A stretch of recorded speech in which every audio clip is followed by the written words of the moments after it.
Hi friends, welcome to Seeja life style. இன்றைக்கி ஒரு சின்னதாக ஒரு அறுவடை வீடியோ தாங்க பார்க்க போகிறோம். நிறைய நாள் ஆச்சு ஒரு அறுவடை வீடியோ கொடுத்து. இது சின்னதாக இருந்தால் கூட பார்க்குறதுக்கு நல்ல இன்ட்ரெஸ்ட்டாக இருக்கும். இப்போ பார்த்தாலே தெரிஞ்சிருக்கு, ஒரு புடலங்காய் பக்கத்தில் தான் நின்றுட்டுருக்கேன். அந்த புடலங்காய் தாங்க ஹார்வெஸ்ட் பண்ண போகிறேன்.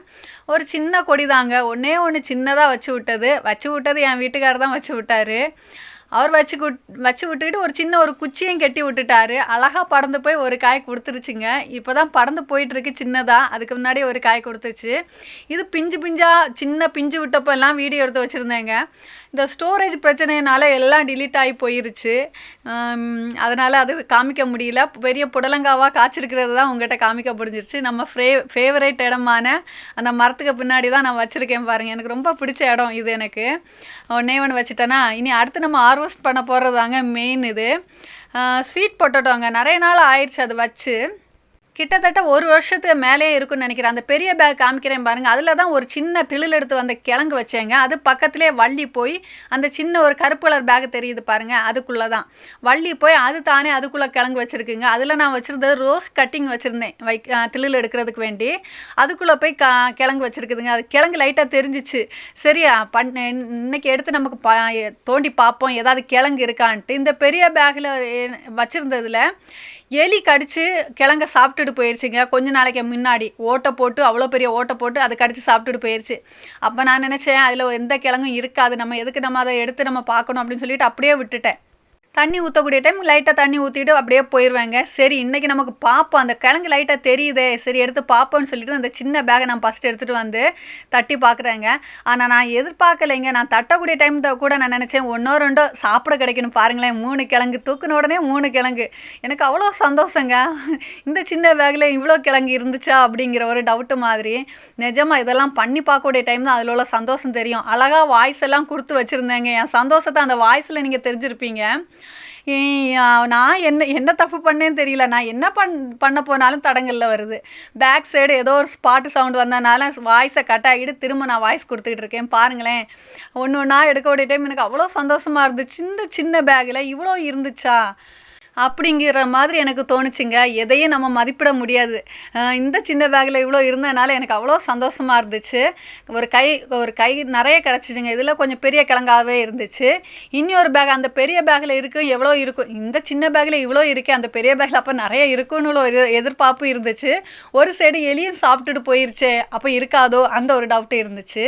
அந்த பெரிய பேக்கையும் தூக்கிட்டு வந்துட்டேங்க. ஏன்னா அந்த இடத்துல வச்சு எனக்கு தட்ட முடியாது. ஏன்னா அதிலெல்லாம் நிறைய அந்த சைடு ரோஸ் நட்டு விட்ருக்கேன்னா அதனால் எனக்கு தட்டி காமிக்க முடியாது. அதனால தூக்கிட்டு வந்து நான் உங்களுக்கு தட்டு காமிக்கிறேன். இதில் உள்ள இலையெல்லாம் நான் பிச்சு எடுத்துக்கிறேன். இங்கே ஃபஸ்ட்டு பிச்சு எடுத்த உடனே அது கொம்பாக வந்ததுனால நான் நினச்சேன் அதில் எதுவும் இருக்காது. ஃபஸ்ட்டு அந்த சின்ன பேக்கில் பிடுங்கினோடனே கிழங்கோடி வந்துச்சு. இதில் குச்சி மாத்திரை வருது.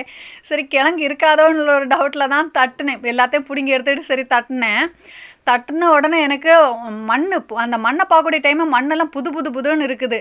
சரி கிழங்கு இருக்கும் கண்டிப்பாக, அந்த ஒரு நம்பிக்கை எனக்கு இருந்துச்சு.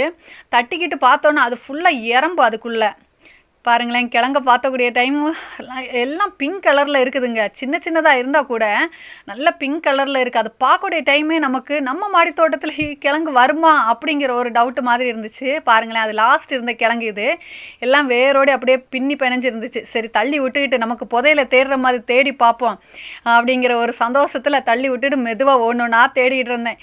கிடைக்கும். இடையிலோடு எறும்பும் கடிக்குது. அடியில் நிறைய எறும்பு வச்சுருக்கு, கருப்பு கலர் எறும்பு. அது கடிக்கக்கூடியது. சரி ஒன்றா தோண்டி எடுத்துக்கிட்டு இருக்கேங்க. பாருங்களேன், ஒன்றா பார்க்கக்கூடிய டைம் எனக்கு அவ்வளோ சந்தோஷம். அப்படியே பச்சையை சாப்பிட்டா கூட இது நல்ல டேஸ்ட்டாக இருக்குங்க. இது அந்த வீடியோலேயே நான் க்ளீன் பண்ணிக்கிட்டு அப்படியே சாப்பிட்டேங்க. எனக்கு ரொம்ப பிடிச்சிருந்துச்சு. பாருங்களேன், எடுக்க சின்ன கிழங்கா வந்துகிட்ருக்கு. அப்படி சின்ன கிழங்காவும் மொத்தமாக தூக்கி பார்க்கக்கூடிய டைம் நிறைய தான் இருந்துச்சு. பாருங்களேன், இது ஒரு பெரிய கிழங்கு. ஆனால் அந்த சின்ன பேக்கில் இருந்த அளவுக்கு இதில் இல்லை. ஆனாலும் பரவாயில்ல, நம்ம நினச்சதை விட நமக்கு நிறைய தான் கிடச்சிருக்கு.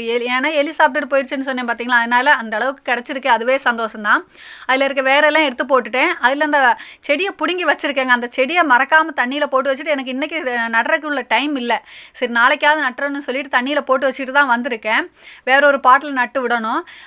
இந்த அளவுக்கு கிடச்சிருக்கு. இந்த சாக்கிலேருந்து கிடச்சது இந்த அளவுக்கு கிடச்சிருக்குங்க. அந்த சாக்கிலேருந்து கிடச்சது கொஞ்சம் நிறைய, அது கொஞ்சம் பெரிய கிழங்கு மாதிரி இருக்குது. இருக்குது பாருங்கள். இது இந்த லெஃப்ட் கையில் வச்சுருக்கிறது வந்து பெரிய சாக்குலேருந்து எடுத்தது, அது சின்ன சாக்குலேருந்து எடுத்தது ரைட் ஹேண்டில் வச்சுருக்கிறது.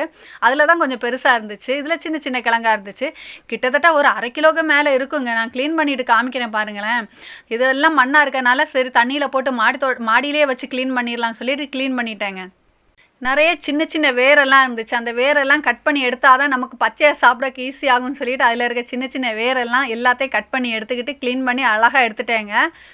இதே மாதிரி நீங்களும் மாடி தோட்டம் வைங்க. ஒரு சின்ன குச்சி கிடச்சிச்சின்னா வைங்க, வச்சுக்கிட்டு நிறைய கிழங்கு அறுவடை எடுக்கலாங்க. மனசுக்கு அவ்வளோ சந்தோஷமாக இருக்கும்.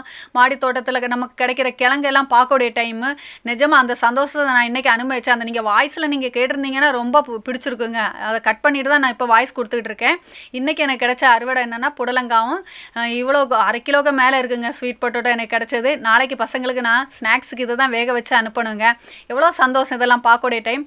இதை தான் இந்த மாதிரி தான் எல்லாரும் மாடித்தோட்டம் வைக்கணும்னு நான் ஆசைப்பட்றேங்க. கண்டிப்பாக ஒரு சின்ன இடமா இருந்தால் கூட வைங்கங்க. நான் இருக்கிறது வாடகை வீடுங்க, அந்த வீட்டிலே நான் வச்சுருக்கேன்னா நீங்கள் கண்டிப்பாக வைக்கணும். இந்த வீடியோ உங்களுக்கு பிடிக்கும்னு நினைக்கிறேன். இந்த மாதிரி வீடியோ உங்களுக்கு பிடிச்சிருந்துச்சுன்னா நீங்கள் லைக் பண்ணுங்கள், சப்ஸ்கிரைப் பண்ணுங்கள், சப்போர்ட் கொடுங்க ஃப்ரெண்ட்ஸ் மறக்காமல். இதே மாதிரி நான் ஷார்ட்ஸும் போட்டிருக்கேன்.